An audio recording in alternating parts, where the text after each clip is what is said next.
Spiral,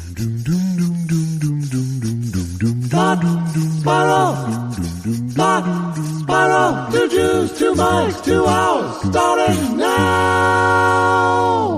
Talking to the mic is part 2, right? It's part of the tradition. Part of right? The unwritten agreement. Speaking of the unwritten agreement, I apologize again for the horrible disappointment this weekend. Well, the thing about it is I really feel bad that you feel bad more than anything else. Certainly Susan cursed you. Sure. Oh, great. Oh, great. Oh, what don't I get about there's no food today for us? Oh, great. Call Josh and say, hey, Josh, thanks. We were counting on you for food today. Nice going, ass wipe. My smoker malfunctioned. It conked out. Now, do you know what causes it to conk out? Obviously, no, because you're not a technician. Well, I disassembled it twice and reassembled it, and it's the heating element. It's just not. It's no longer heating. Oh, okay. Well, that's just an age thing, like me too, right? Sure, you're no longer heating either. I can't get my furnace going. So, then what happens now? Do you have to replace it? Of course we do, stupid. I have to replace the heating element at least. While secretly hoping it's so expensive that I should buy a new one instead. I will investigate repair before I go with replace. Why is it? Because the thing that you thought now is the greatest, is not new anymore, necessarily new. Exactly. Yeah, and why wouldn't you get something like a Coleman stove? No, that's wrong. No? Is a Coleman stove something you would take to a campground? Sure. Is a campground a place that people, all the great barbecuers go to? No, not at all. No. I feel terrible that you felt bad. And then also, Susan made some fantastic hamburgers, baby. Hamburgers. I made oven ribs. Oh, no. Sounds like it does sound bad, even though I'm sure it was delicious. It was good. It was like a very good version of restaurant ribs, not barbecue restaurant, but like, steakhouse or some other restaurant that put ribs. How do they do it? How do they do the steak? Why don't they have a smoker? If you're going to have any kind of ribs, what's your excuse to not have a smoker in the back or wherever you put it? It has to be outside, the smokers? It has to at least vent to outside, but most smokers are outside. Yeah. Well, what about Kenny Gordon's smoker? What did he have down there? Did he have a smoker? No, he had a. What was he burning? He did have a smoker. Well, the thing with pastrami is there's a steaming. There's like a boiling and a smoking and there's like all. Oh my God! Have you done it? You haven't done it. I've only shortcutted by doing smoking a corned beef. Well, okay. I think you're using cooking terms, right? No, not chef terms. What did you just say again? They're chef terms, right? Smoking corned beef. I like when we're both disgusted at me. Yeah, it's our best thing. It's our best thing. It's the place we come together. Yeah, because it's like, who is this asshole? Is the idea. Now, I have to admit. Speaking of who is this asshole? Yeah, go talk. I watched Lorne this weekend as well, just to catch up with it. Oh my goodness gracious! And I'd like to start the show with your review. It was a bad doc. You were right about that much. Yeah, and usually I don't mind bad. I can watch a bad doc because if it's interesting subject matter. Except nobody watch the making of Led Zeppelin or whatever that thing is. That's the worst documentary that Led Zeppelin made about themselves. Oh, it stink. Yeah, it was, first of all, it felt like a total leftover from all those docs that they did about SNL on the 50th. Luckily, I haven't watched. They made 3 or 4 docs about the 50th anniversary, and one of them was okay. There was one about the weird year, the year he came back and hired all the actors and stuff. I think I watched all of those. Were pretty good. They're okay, but this felt like it was totally from that, and it either got delayed or something. But I feel like they were even using interviews from those periods and stuff too. So. But as soon as it comes on with Universal Pictures and then, the Comcast Film Company, it was obviously such a corporate promo pack, the way that so many of these, record company It wasn't Handmade Films. It wasn't A24. No, there was just not a single indie thing about it. And it's Morgan Neville who makes really ass-kissing documentaries. And, is his name Neville? Morgan Neville? Yeah. Oh, what else has he made?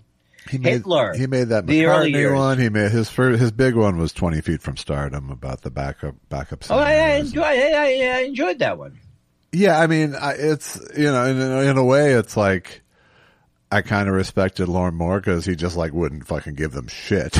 It's like he gave, but it was bad. It was first of all a doc about making a doc.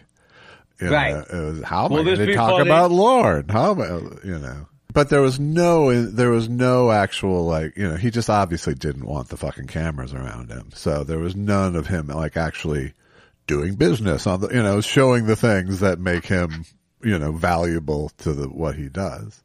Which I believe there are things. When he made people wait? You mean showing all the stuff that he would do? Yeah, you're just hung up on that, but... Okay, I'm just being an idiot, but I've been at plenty of jobs where you have to fucking wait forever for the showrunner. Well, that's true, and I'm apologizing. I apologize to Lorne, and I apologize. No, I'm just saying that it's you get very hung up on certain things. I apologize to Mark Roberts, who I heard was... We used to get a little crazy. But, it wasn't a good doc. There was no insight there.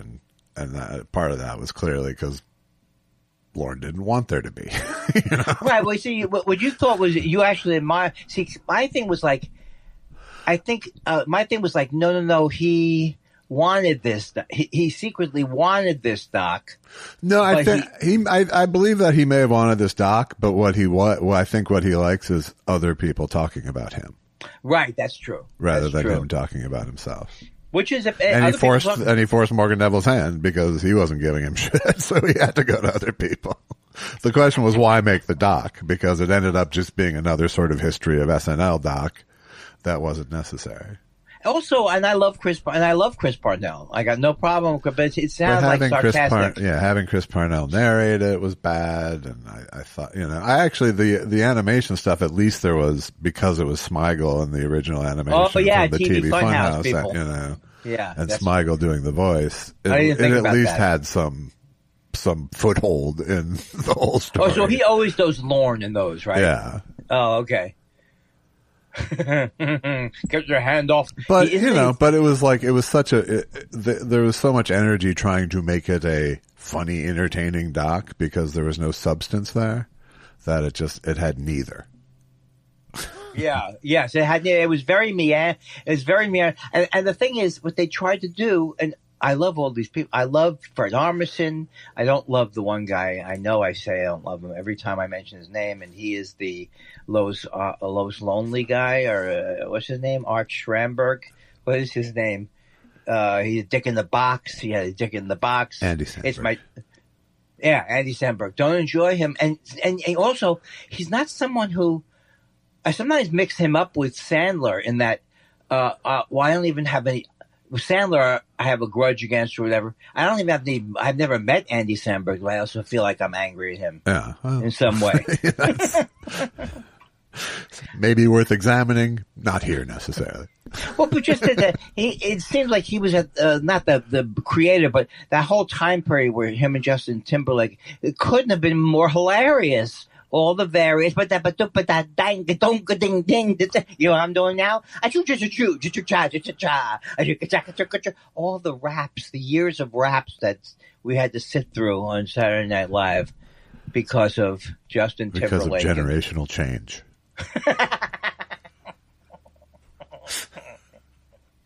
I mean, here's the thing. They went to this time period where they go, anything we do that's like a parody is going to be great. Don't bash on Justin Timberlake. We were in a band together, remember? Oh, that's right. Let me finish. He was a very nice guy in that band. That was in those two rock band, the making of a rock band 2. No. The making of rock and roll, the younger years. No. What was it called? Bad Teacher. Oh, well then what am I mixing it up? I thought I was mixing it up with something else. No, I'm mixing it up with something else. I did do a TV show about a rock band. Yes, okay. But this was actually, what was Bad We Teacher? were actually in the band together, yes. Period 5, the teacher band. And what was the movie? Just think back 2 seconds ago. I can't do that. I have to get somebody on it. Hey, Ernie. You know I have a guy named Ernie who works here now? Ernie, what did I just say? What did you just say, boss? What did you just say? You just said, what did I just say, boss? Even with me coming up with a hat, everything is hacky. Yeah. My underlings are hacky. Any kind of concept I have of others are hacky. But is there anything that you said? Okay, it was particularly annoying. Okay, Susan couldn't even understand what I was saying when I said the thing about. And then they go to the same restaurant. She goes, well, "What's wrong with that?" It's just everybody's hates being there, and nobody. And Lorne is not like Lorne's going, "Oh, hello." I don't know how to pronounce your name. I understand just the basic hostility of you weren't asked to be part of this clan thing. But everyone else there has opted in to this thing that they know full well. It's been there for half a century. They did some digging before they went to SNL. Everyone knows what they're fucking getting into. Not everyone can handle it, but everyone fucking knows you don't have to protect them. Oh my God. I don't know. I think there are many people okay, I don't even know what's going on. But let me tell you this. I'm just saying that this is, you act like Lorne is this evil overlord, and there is an agreement between everybody that they're stepping into his fucking world, Everybody who does impressions of him does him as an evil overlord. I wasn't the first person. I understand. Someone actually literally made him Dr. Evil, one of his cast members. And that's Mike Myers, right? Is that yes. And Dr. Evil was in the Mike Myers. What were those movies called? Austin Powers. Austin Powers. Thank you. What am I? I feel like nobody's asking me to be on Stupid People Jeopardy. And I hate to use the word stupid in relation to myself. Really? What else would you use? Now, you know how I always communicate the parts of me that seem like oddly petty or oddly... that this is what I see the show as. Yeah. I admit to some emotion that's ugly, but I tell you it because it actually happened. So, do you want another example of that? Sure. Love them. All right. So here I go. At one point, I got it into my mind that you hated, and you probably do. You hated air fryers, right? Yeah. And I have come, Susan and I, because we don't have an oven anymore. And we haven't made our next decision. Should we go with what's it called? You have to make pans are completely different. The pans are soft instead of being. These pans are different. Do you have an oven in range, or is it a built-in? Well, oh, come on. You did that to make me look dumb. What do you mean is it a built-in? No. It's a separate stove that's going to come out. Like an old stove, an old-timey stove. Like there's a range on top of it, and there's an oven underneath. Yes. Okay. If you call the range the thing that's on top, the range is the thing with the flames. Okay. Well, my father was in the plumbing and business, and I learned a lot. His actual logo was a pilot light, and I couldn't know less about what you're saying. I thought the whole thing was one. When I was a kid, I'd go in the kitchen. It's one fucking unit. Yeah. What do you mean range? And down the bottom there was a broiler. That's all I remember. Do they still have broilers like that? Have you tried to repair your current one? No. It's been condemned by the city. Yeah, they told us. They said no. I was going to do it. There's an actual Spanish thing, peligroso. Don't touch the thing. Because and you know how we found out? Susan was having bad asthma, so she felt like there's some kind of leak there. Yeah. Well, the gas company guy comes over, right? What do you think there is? Well, we think there's a leak that's affecting her. You think it's affecting her? The chances of that are 1 in 75 million. 15 minutes later, your stove's leaking. It's now condemned. And yes, that's probably why you're coughing. And that's but these people go right from there's no way in the world. Thank God you were only using your lighter on the weekends. But how? Oh, excuse me. Hi, I got into this horrible job working for the gas company, and all I do is walk around with a whole bunch of useless facts. Well, actually, we got into some kind of discussion about, because I talked to you about this, where all the energy comes from. Yeah. Yeah, he was saying all the energy is polluted. It comes from pollution. And anyway, so forget him for a second. But so this weekend I was eating. They make great air fryers. We're are fantastic. back to the air fryer now. Okay. Yeah, they're fantastic for heating up slices of pizza. They are amazing godsends for reheating your fast food French fries. All right.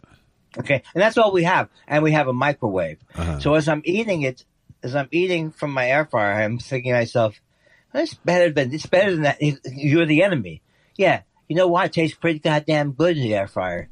And then I go this thought, and his smoker isn't even working. Wow. Wow. Why? Who am I?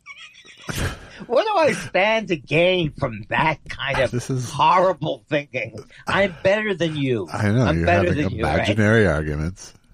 At least you're winning them. This is what I scolded you for last week when you were ranting at me. And I know you're going to say blah, blah, blah, blah, blah, blah, blah, blah, blah. Do not do my part of the conversation. Yes. Do you think that's an example of that we've been together so long that you can very, not sternly, but go, don't do that. Yes. All right? And then I don't take it so personally. Yes, I believe that. That's growth. Yes. That's growth. Or conditioning. Well, it's conditioning, but it's like, what's the point? Andy, seriously. What's the point? Where are you?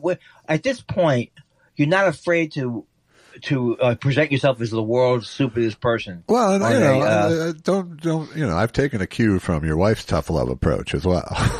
Right. Yes, she hasn't talked to me since Shavuos.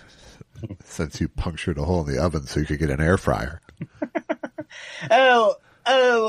This all of a sudden the gas company guy is a defender of gas under any circumstance. By the way, I'm not actually anti-air fryer, by the way. Oh, I know. The only way you can I'm anti the counter space it would take up in my life pretty much at this point. Oh, yeah, well, that's true. But you'd love it if you didn't have a working oven.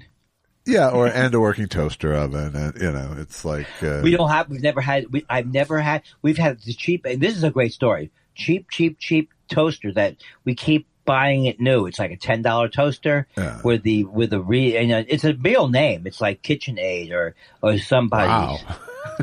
It's not some cheap knockoff. But the point is, neither one of us have enjoyed toaster ovens when we had them. They get dirty and all that kind of thing. But air fryers. But the air fryers, no. The air fryer, I believe, is a superior product to a what's the thing you call toaster oven? Yeah, they make the combo. Who would want to be in that? I know people who are very happy with their combo toaster oven air fryers. That's right, they are. They're very happy with that. You would not even have to have The biggest thing for me is I would only use it to make shitty food. You know what I mean? I would only use it to make unhealthy snacks. Well, you mean, and I agree that it's probably superior for making unhealthy things crispy. And things like that. Yeah, but why would you throw out the French fries? In other words, I'm saying the French fries actually are very good for you. They're vegetables. Right. Of some kind. No, I don't think you could live your life on yes, I'm excited that I have frozen French fries right now that after this thing, I could run in there and go, wow, what a home-cooked thing. And, it would be a myth that I would be enjoying this. Pizza and French fries are the examples you've given me thus far. That's right. So I rest my case there. That is very, very good. I actually ordered, and I was very happy. If it's a piece of salmon, I know you can make a piece of salmon in there, but I'm not gonna. No, I wouldn't do that. No, that used to make me sick thinking about the big temperature, the big sound that comes on, so your salmon is... But I ordered, this is what I've been doing recently, because I feel like we're in a food desert, no matter where you live, whatever your area is. Oh, you live in Encino? We literally live in the grocery district, Andy. Within a mile of our house, there are 6 grocery stores. But what I said to myself was I want mozza. Boom, mozza's here. Mozza, I've done a couple of times where I've stepped up the restaurants.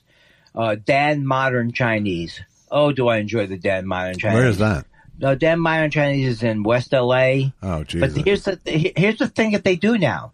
These places like Dan Modern. Are you hiring a chopper now to give it to you? No, they have these places where they different people rent out the same satellite ghost kitchens is what they're called. Ghost kitchens is what they are. Is that from a movie? Ghost Kitchen. Yes. Whoa. Whoa. When are you coming in? I am the ghost of your kitchen. Whoa. Get me, I have a gas leak. Oh my God. See, you brought it down. I was bringing up. That's what bothers me sometimes. Is I bring up the level of the show to something that even sophisticated people would. That's what I think. I always wanted to be a sophisticated, like Michael Jackson. That's not his name, was it? Yes. Who was the guy from the 80s? Yes. Michael Jackson. My name is Michael Jackson. I always wanted to be like him when I first watched talk radio because I always thought people from England were charming. I can't even think of the word. What a weekend I had, though, I'll tell you. Yeah. Soccer fever? No, I can't do it. I don't know. It's like every time something like you'd think I'd say, you know why? It's great. It's here. Let's go see it. I have no desire. And I don't feel any longer like, well, why don't I watch cricket if I want to watch sports I don't like, if you're so into being international? I like it. What did you watch? Anything? I have watched a fair amount of World Cup, but it's just kind of this generic sports energy that I like about it. It's not. It's. I was watching Mexico England last night, and they're going on and on about how it's like one of the greatest matches of all time. It was 3-2. You know, it was like, who won? England. No. Why did I want Mexico to win? Because we have a lot of people here who seem to be celebrating Mexico. Yes. In Los Angeles. And we were celebrating our independence from England this whole weekend, for God's sake. That's right. I forgot about that. When was that? The 4th? Yes. Rib Holocaust Day, I call it. Did you watch? And I'm very excited because a lot of people listen to this show. They don't have a chance to watch. I'm sorry. Go ahead. Sorry. They don't have a chance to watch all the different. Which was your favorite 250th celebration? Which one did you watch? Dick Clark's 250th celebration. 250th Rockin' Eve. Did you watch the Reflecting Pools? The Reflecting Pool. As someone who doesn't think live fireworks are interesting or fun, televised fireworks really take it down a notch. Hey, aren't you the ones this Friday who said, was it on the show that you said that you force your dogs to light the fireworks? Yeah. All I was thinking all weekend was that. Oh. But no, was everything canceled? Well, what about the thing? Did anybody when the stage collapsed? That looked interesting. Just a piece. The stage collapsed. It didn't collapse. Just a piece fell, like an old theater-based mystery movie. And it would have killed somebody if it hit somebody. Am I right about that? Maybe. And they're all dancing around. Maybe it would have hurt.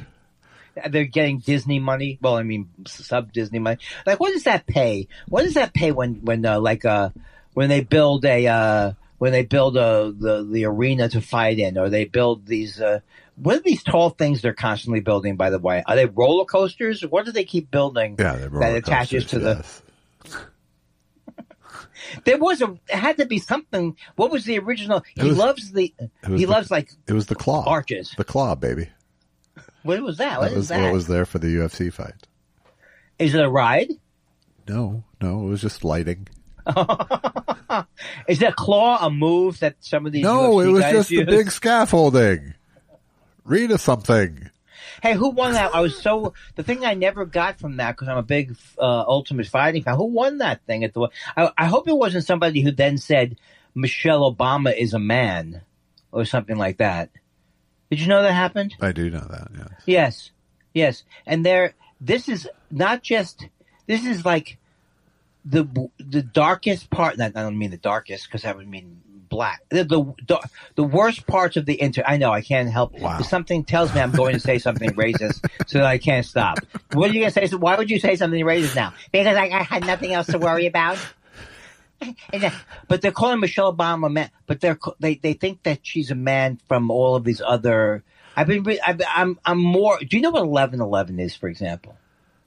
I know the old meaning of it being some alien thing. Well, 11/11 is an angel number. Okay, so forget about what that means because it's not important. But at 11/11, that every day people go, yes, it's a QAnon thing. But it used to not be. It used to be a UFO. It used to not be. It used no, to be an alien thing. Oh, it used to be with Area 54. It's not Area 54. Area 54, where are you? It's Studio 54. It's Area 57? Or is that Heinz? It's Heinz, yes. It's 57, though, it's right? 51. Said like a true kind of story. Did you never told us about the movie that came out? What movie? Disclosure Day. I never saw it. That's why I never told you about it. Nobody talked about it. I haven't heard one person go, did you see the new Spielberg thing? Unbelievable. Not one person. It wasn't reviewed even. Is he done? And I'm not saying he has to be done. But when was the last time he made something great? And I'm not putting him down. When was the last time he made something great? The Fablemans? No. I know. Didn't he also make the Lumiere before that one? Some kind of a thing about the French people who came up with film? I don't know if he did that. I don't think he did. Yeah. Well, was it? Do you think Jaws? Have you seen Jaws? Because Jaws is excellent. Quite good. It's excellent. Quite good. Yes. No, he's made many good movies. Right. I've seen E.T. Made some forgettable ones. Right. I saw Close Encounters. Loved it. What else has he made that was great? I didn't see that one because it was too long. Is it the World War II one? Yeah. Saving Private Fighting Ryan. Fighting Man. Is that what it's called? Schindler's List, Saving Private Ryan. Schindler's List was good. Catch Me If You Can, Bridge of Spies. Catch Me If You Can was great. I could do without AI, without War of the Worlds, I could do without a lot of them, but. Right, but there have been many good ones, and there's also the ones with the munchies. He has the Minions. Those Raiders of the Lost Ark movies were pretty darn good. That's pretty good. Minions. He's the Minions guy, yes, right? Yes, he's the littlest he's one. not. He's the littlest Minion voice, actually. I've heard the Minions are funny. Really? Well, I've heard it because I've looked at a couple of their ads, and they're like, we're funny.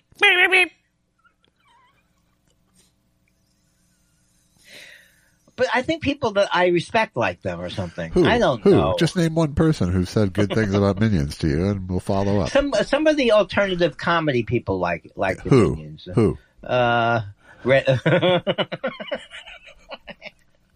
I don't know, but I'm going to have to ask somebody like Frank, because Frank will watch most things. Frank Conniff. Yeah, I don't think he's going. And to he Minions. might say, "What's that?" I don't think he's going to the theater for Minions. Yeah, but he's like, for example, he likes the show New Girl. He goes, "I'm not saying it's the greatest show of all time. Yeah, I just enjoy the interplay." Frank, for somebody as super critical as he can be, yes, is a pretty fucking easy mark for entertainment as far as I know. concerned. He liked he really. We had Titanic fights in our life. About the movie Titanic? Yes. Why would he? Who would fight for the movie Titanic? Frank Conniff.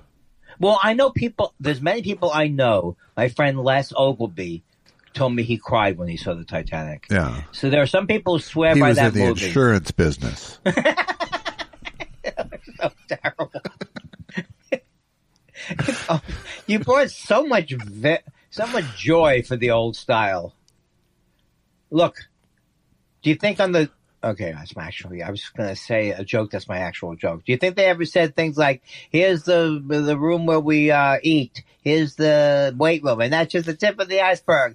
Big laugh, 1992, Andy Kindler. Thank you. I'll be back here next year doing another David Tribble run. Wherever you are. Why did you? If I had known you had Joanne Worley cooking, sure, we would have. That would have come out a long or yee hoo hoo hoo. That's not it. I've told you this. We used to, Gruber and I used to, every morning after later, we'd come in the next morning and, hey, I talked to Joanne Worley last night. She was watching the show. Oh, really? What did she say? She said it was lame. Oh, she didn't even say boring? Because her thing was to actually say boring, wasn't it? Boring, lame. See, you two should have been, you could have spent that morning brushing up Greg Kinnear sitcoms. You could have said, today we're going to show him all the sitcoms of the 80s. Right. Like that. You could have done that. But instead, you're doing your Joanne Worley impression. Didn't you have respect for what you were doing as a job? Wait, was Gruber a writer on that show, or he was a recurring character as well? He was a writer. Did you all do recurring character thing? Did you all do Gruber on camera? did the most of them. We all did a little bit of on camera. You can't get any funnier than him. Agreed. That's right. Well, Mark Fight would be good too. What am I thinking now that I have to admit now that I didn't watch a lot of that show. You have to admit that? Well, I do because I didn't, because I guess we weren't, we were close, but I don't know what I'm saying now. Was that before you knew me? No. We weren't close, certainly, at that point. We're not close now, he says. How about this? This pizza's good. Meanwhile, that fuck doesn't even have his smoker. What do you stand to gain from that stinking thought? Well, when reheated pizza is your sweetest revenge, I think you've set the bar a little low in life. Don't you think? I mean, don't kid yourself. It's gotten us through a few weeks now. While we're still in we're not sure where we're going to go. But what's the oven that we were going to upgrade to? But you have to have the whole building has to go through a different electrical thing. Has to upgrade its electrical. Oh, really? Yeah, but what's that for? Convection, convention? No. You have to have separate pots. Induction. So we don't have enough juice here, maybe, for an induction. I doubt that's true, but we'd have to spend more money or something. Upgrade. Well, I bought it just because I have a fucked up cooktop on my island, and so out of investigation, I bought like a freestanding induction burner. Oh, and they're pretty good, Wow. So this is where So this is like instant and you cooking? could do that too. You could just get. I mean, for like $110 or something, you can get that as well. It's like a hot plate, but it's like the exact same thing as what you get on the top of an induction oven. I keep thinking progress for us is going to be a toaster oven, an air fryer, and the other thing, and a ghostly shell of a dead oven sitting there. You're going to go all New York and store your pots and pans in the oven now too. Oh, thank God we haven't done that. Imagine if we had done that, how I'd be like, now I have to figure out where to store all those pots and pans. That was de rigueur for my parents. My parents didn't need an oven. They didn't want to put pots and pans in. My parents never got past us. In other words, like my parents, I still see the pink dish. There are certain dishes that if my parents' house was still there, I would think would still be there and would give me certain joy, like a child. Yeah. A lot of the stuff that was at my parents' house is now at my brother's house. So it's kind of like a parent museum when I go to his place. And you never wanted anything from there, or you lived too far? Like he sent me a box of shit that I kind of picked out after they died, and But, oh my God, you make it sound so romantic. Well, it's not romantic. Well, maybe that's my fault. Cleaning out dead people's houses is not romantic. Well, but I don't know if I ever told you this, but one of my great keepsakes from when I was a kid was when I wrote Matt Snell, the fullback of the New York Jets. I wrote him a letter. I love you, please, or whatever. He wrote me a letter. Yeah. Dear Andy, best of luck in all your future undertakings. Matt Snell on Air Force. What was it? He was in the reserves. Oh, neat. On the station. And I can't. But now there's no finding that. That's gone. That's gone. You would have thought my parents would have said, "Don't touch that pile over there. That's Andy's stuff." Well, here's the thing. Back. it works just as well as a memory as it does a thing. Absolutely. Because if you showed it to someone, no one would be impressed by that. Right. But to you, the memory's the thing. That's absolutely right. And the fact that on one level I go, boy, it would be nice to find that. And then on the other level you go, that means nothing if you were able to locate it. Unless you're going to have, unless you think the power is in the actual letter. Right. And not the memory of Matt Snell. And it makes me feel like, that was a nice thing for him to do. He wasn't, I'm sure he got more than one fan letter, Matt Snell. I mean, come on. Probably. But he made a little boy's life happy. And cut to, years later, and it give never it a wore shot. off. It never wore off. Cut to, he gets give it a shot present. Yeah. Cut to his okay, that's it. Hey, also, why are we so lucky this summer? I remember summers, and I'm not saying there's no global warming, it's a hoax, but it's a very temperate summer here while other people are dying across the country. Because you forget that that's not how it works here. How does it Let's work talk here? in August and September about the temperature. I think I've gone down this road before. Yes. I have gone, but I'm not wrong in assuming that July on some years has been horrible. Sure. And it's still early. It's still early, but so far, you hear these stories about people dying and everything. I go, oh my God. At first I go, oh, that's sad. But then I go, that's why I backed this Southern California horse. I have air conditioning and Josh's smoker doesn't even work. And he made fun of me. And then of course you have to be built in the story. You have to be built up into a bigger ogre than you are. Sure. In the story, Yeah. he's, you got one of those air fryers? What are you, stupid? I'm like your dad and Lorne Michaels all in one. Oh God. Well, what is the first line in the movie? He goes, well, that's not going to, don't worry, that won't be included. That's my line. This won't be included. That won't be included. Stealing from you now too. Okay. It's unbelievable. I'm trying to think of those, I mean, not only was it a bad doc, but they were very, it was very boring. It was points boring too. doc, yeah. Like, what did you think of Steve Martin? And I mean, it looks like you couldn't even see them dining. It was even like, you know what? Don't go too close to them. I think dining. you were in your rage too much in that thing because they were talking about the Shane Gillis thing, and Lorne Michaels actually made the point that I made last week, which was so Steve Martin goes, so why did you invite him back? The number one comic in the world. Yeah, that's exactly fucking why.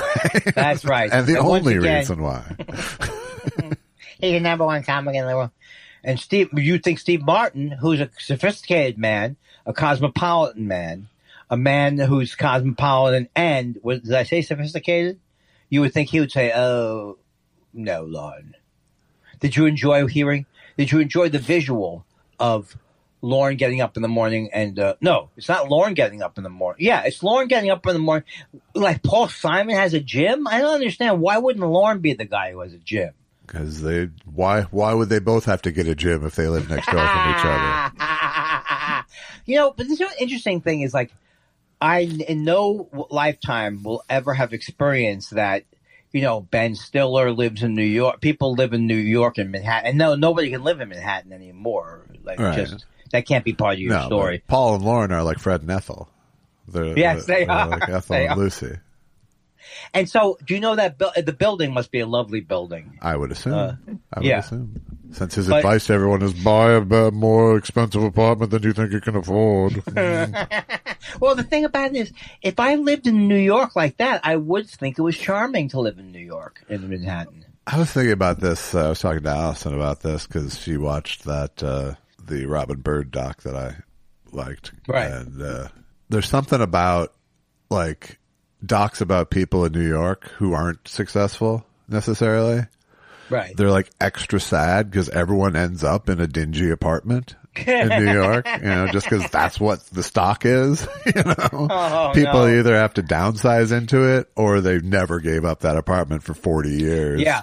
My aunt Anne Roberta had so there's like this always, if there's punk docs or rap docs where people are, it's a regular apartment, but there's something extra dingy and sad about it when it's on camera because it's a New York old apartment, Because New York, there's no place like New York in terms of the apartment you're going to get for this astronomical amount of money is going to be terrible up to a certain right. just terrible. It could be have roaches, but then there's other people who go, that's what the charm is. Sure. And, I have no problem with people who can incorporate that charm into their life. That's but right. I'm literally just talking about what it looks like on camera. No, but when I see that, when I hear about it, it's like, I don't get jealous of Paul Simon and Lorne, but I think, that would be a way to live, is you live in some kind of swanky place, and then you do go into New York, it's all pleasant. Then you go into Manhattan, it's pleasant. Right. You don't have to take the 7 you started train. in Manhattan. That's the key right there. Don't take a 7 train. Andy, you're going to love it. And Mom and Dad are going to the city. Oh, I'm sure you're going to enjoy yourself. Take the 7 train to Grand Central Station. 3 hours, 4 hours to get there, 5 hours to get home. And I did Teenage Book Talk. You know this one, right? Teenage Book Talk? How many times have I said Teenage Book Talk to you? I don't know. Is it better? Okay, I used to go on. Please go Shark Tank. Not much. It's not much. It was called Teenage Book Talk. Yes, I agree. And they would have young kids like me. Yes. And I would come into the studio. I didn't read it. And so the book was called Run Slowly, Go Fast. Run Slowly, Go Fast. Andy, what was the book about? Well, it was a very interesting book about this guy, and he was a football player, and then he got very sad. Everyone was interested in what young little teenage Andy had to say. And you know who's back this week? One of our favorite Teenage Book Talk guests, Andy Kindler's back. Thank you. This was probably me in my head. Yeah. Great to be back. Teenage Book Talk. Why won't they have me back on Book Talk? Is it because I voted for Obama? Did I ever tell you that that I made? I don't think I buttoned up the story of Sam Cedar. You did. That he sent me a tape? A cameo? Yeah. No, he sent me his own. No, he sent me his own video. And he said, and I sent him a thing about, I know my political things are probably too mainstream. No, you did tell me that. I didn't realize that it was in the form of him sending you back a tape. Yeah, Andy, you're absolutely wrong. That's not the reason. Yes, and if you watched the show, you'd know. Yes, if we're watching it. Okay, good. I'm sorry I brought that back, but I think that maybe I brought had it back up. I took a little stab at you with the Teenage Book Talk. Oh, and then I must. Why aren't they having me back on Teenage Book Talk? Andy, you're 28. You know what's interesting to me? Those experiences were nothing but positive experiences. Like I told you about the time I went in and because I was something to do with rocks. I studied rocks for a month. I hated it.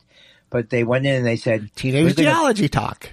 And we're going to put Alka-Seltz. They explained to me, so I didn't think it was some kind of a thing. Okay. So that I think was my peak. Those were my peak childhood experiences. That and when they came over to my house to ask me if I liked different cereals. Yeah. That was I told you that story, right? So attention is the peak childhood experience. Oh my God. And I didn't realize what it was like. This is magical what's happening here. And people can have this anytime? Yes. They can. Attention? That's not rage-based? What the fuck? I was almost looking, he goes, really? You like that ice cream cereal? Tell us more. I was waiting for it to be the other shit, like it was a prank. Yeah. Why would they be treating me nicely? It's a prank. Right. Of some kind. What a sad. But you know what? There's a sad part to it, but then there's another part to it that's like, oh God, when is he going to get over his childhood? That's what I think most people are like. Most people, they get over their childhood. Maybe it comes up a couple of times more in their adult life. Yeah. But not for this man. Not for this man. I'm like the Woody Allen of, well, I don't want to be the Woody Allen anymore. I'm the Philip Roth of stand-up comedy. Yeah? Yeah, it was Philip. Well, I don't want to speak yucky. Philip Roth. That's yucky.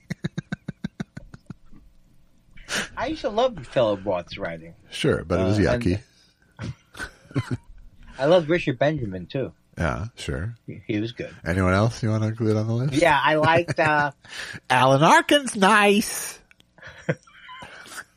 Yeah, well, I think... What if it's true that I'm on a loop? Like, it's not even in free will. I'm on a loop. It could be back now. It could be... And now I go back to things like, did you ever watch Mary Hartman? That was a good show. You know what I'm saying? It's back to that level it's not inanity, but it's boredom. Yeah. Like, for example, you watched Mary Hartman, right? I did, but I was very young. Okay, well, I watched it. So what am I going to do now? What am I going to do, recreate it for you? Not well. And what's her name was in it, who played Houlihan? Loretta Swit? She was in it, too. She was, I think, in it. I don't think now, she was. No, I don't think she was. She was on MASH at that point. Oh, God, she was in The Big Chill. Are you thinking of Sally Kellerman, who played Hot Lips? No, just stop it. Just stop it. You know, it's cruel when someone suffers from what I suffer from, stupidity. How long is there going to be a point where Andy's stupidity will affect his day-to-day life? Yes. Sure. Seems to for sure. No, but I mean... So did you get your taxes done on the 4th of July? No, but it's close. We're so close I can smell it. I can smell my tax person getting back in town. And it's just one of these things. So what? It's like you could say, Andy, why don't you just do these things that you delay? But then I wouldn't have the kind of joie de vivre of worrying about the government. Right. Yeah. In the middle of where the government. Who needs bandwidth? Who needs bandwidth? I don't think I even understand that. What do you mean? The amount of things you can think about at one point. Oh, that's true. I don't have a lot of bandwidth. I would have thought by this time I would have a lot of bandwidth. Not so much. It's cluttered. I do have a crank radio that can be short. It's supposed to be a shortwave radio. That's your penis, Andy. You know what? You ever feel like with yourself, maybe if you put a little skin in the game, that maybe the level of the show would also go up? Maybe. I started with my grill tragedy today, so I don't think I... I just love the idea of you trying to find a reason to get another smoker. How much do they cost? Let's say you want, how long have you had the smoker for? About 8 years. Okay. Well, I don't want the idea that it's going to end up on a heap somewhere. I would like that someone else would use it. Like I said, I'm going to investigate fixing it before I... Right, but before you... Right, but you're going to... investigate replacing it. Right, because what does the smoker not have that the new ones have where you go, oh, I wish mine had that thing? Newness. They must have improved. No, like there's way. some like there's some like there's one that I saw yesterday that could do true cold smoking, so I could actually make locks, for example. What's cold? What does that mean? Cold smoking? It means smoking without there being a major heat source. Oh my God! Is that something you discovered yourself, or no? Is that the way locks are made? They're not made on some hot thing? Correct. You're making these words. You use these words that I don't know what they mean, and then you do them just cold means not hot.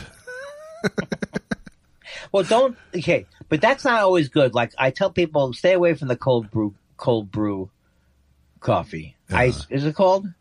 It's bad. Yeah. Ice brew? I don't know. Cold brew. I stayed away. It's bad. Cold brew. Yeah. It's very, very bad. Yeah. And it's like, did you like coffee, but you like it to have an unpleasant berry type of taste? Then go with the cold brew. Mm. I don't believe any of these fads, Columbia, these companies that come in, Columbia, forget it. I make my own coffee. Oh, God, I'm so sick of myself. Can't you pick up the energy in some, like you could just say, okay, Andy, that's great. You know what I wanted to get to today? Did you happen to see me? Okay, Andy, you know what I want to get to today? What's that? The rest of my life.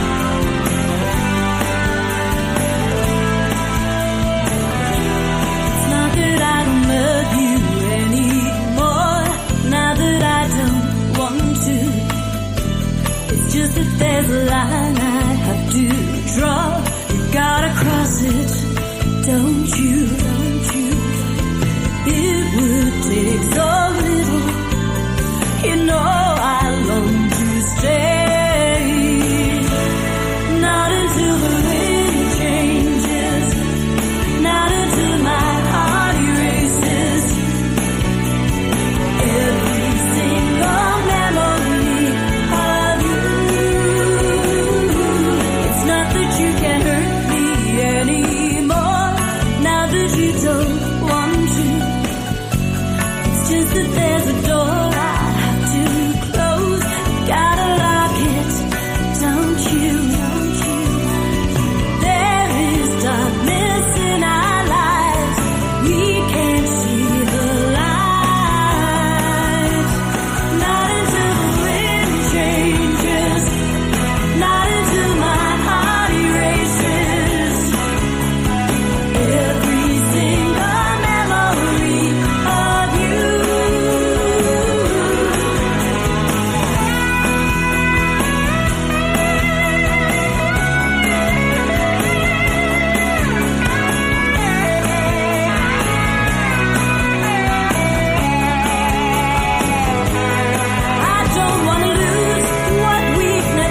Am I too loud? No, you're okay. You sure? We'll see what happens with the breathing. Okay, are you telling me, just be honest with me, I can't masturbate during the show? Is that what you're saying? Well, this was one of the first things. Physically, no. That was a sticking point early on. I said I have a little bit, I'm a genius like Louis C.K. a little bit. Yeah. A little bit like Louis C.K. The thing with you is you don't ask permission usually. Oh. I remember I used to dress in a top hat. I was completely naked. I said, "Excuse me, sir. May I expel my liquid during the podcast?" And I wore nice little tux. You know what I'm saying? The bottomless tux. Oh, that sounds like something. Who wants to ask Jeeves? Ask Jeeves is still the best. A bottomless tux almost sounds like a bottomless. There's two things I think are unforgivable. Really, just two? All you can eat sushi, unforgivable, inexcusable even. Yeah. Why are they throwing the sushi at me? Yeah. Come on, finish it up. This one's 4 weeks old. You have at it. Yeah. And what's the other one I was going to say? I don't know. You apparently reached the pinnacle of unacceptability. Bottomless cups of coffee, and now my bottomless tux. Okay. That's what it sounds like to me. All right. I'll go with you most of the way on all you can eat sushi. But bottomless cups of coffee, you're just a fucking fucking snob. I apologize. If I was against bottomless cups of coffee, well, what I don't like is how it pours all over your pants. Get it? Like it's an actual bottomless. Oh, I'm sober. Sober as a, what do they call them? A sober mouse. Sober as a sober mouse. Oh, let me tell you something. A lot of people wouldn't say this. I'm glad to see you. Really? A lot of people really don't say that. No, but I mean it this time. And no more phoniness from me. No, that's good. And no more mouth sounds. I went to a workshop last weekend. It was a podcast boot camp. Yeah. And so basically what they're trying to show you is you a lot. You should have worked at the other end. You should have gone to head camp. It wasn't good. It wasn't good, but I try. At least I got it. Yeah, I don't know that you did. Not in real time. Well, it's an uncanny. When you're talking to me, you're talking to an uncanny valley. Yes. Let me just say that. At least something sticks. Now you confuse me. Now I don't know what to do now. What a challenge that was. Don't get me laughing at my own stupidity. And I want to tell you something. I never thought I always thought I was really, when I was raised, my parents were like, wonderful. How did you eat that cherry? Wow. Stem and all. Larry, get in here. What, Joan? Look at him. He's talking again. I have myself. Oh, you're a genius. You're a little Einstein. And then he put his head near me and goes, I'm not Einstein, and neither will you be.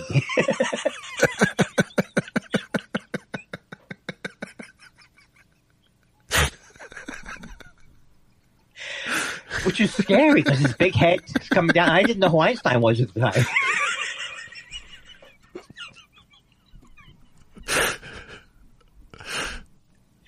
Hovering. Okay, well, that's not a true story. No, but it's the most truthful story. Look, he ate a raisin. Get in here, Larry. Get in here, Larry is a true story. That part is true. Yeah. Get in here, Larry.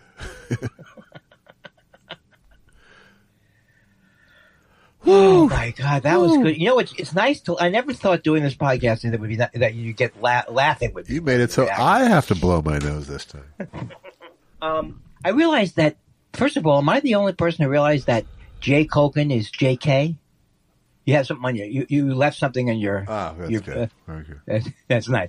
Do you know Jay Kogan is J.K.? Well, that's what your little iPhone will do to people. What will it do? It'll give their initials for texts. That's not how I came. I came up with it today. Hashtag JK. But I realized with our JK three-way, did you not get the thing from me, or you did get the thing from me saying, did you receive it? He didn't receive it when I said I'm drowning in self-doubt. The first one, yes, came that day, but then he that was already after he had gone directly to you, and then you responded 3 days later to that. Okay, I'm confused. It doesn't matter because it was boring in the text, and it's even more boring to talk about. No, but I know it's boring to talk about, and don't give me a little credit that after all these years, no, I'm not just. Oh, sorry. Okay, Tell me what I'm giving you credit for. After all these years, I'm not going to go and then at 9:05 it was, and then no. What I'm going to say is, I could see in that text why the stump, why email, why social media. Why it is eventually can be the death of you. You can't see the person's face. Yeah. All of a sudden, it goes from, in maybe his mind or my mind, you didn't return my text. Well, I certainly did. Well, but it didn't get that way. But I could see over the horizon that for years and years. That's why I jumped in with these Z. Well, that is so hacky now. The idea that you fall asleep at everything that I do. Hacky. The only time I really enjoy that. They should change it to OCD Z. I'm not laughing for real. You'd be nice, or I'll tell you what's happening in Wimbledon right now. Oh, you won't do that to me, right? No, that's really a mean thing to say. Oh, well, we can talk about this. Coco Golf. The other day, I'm such a Coco Golf fan. Don't say her name right. Take the L out of her name. Coco Golf. Golf. Coco Golf.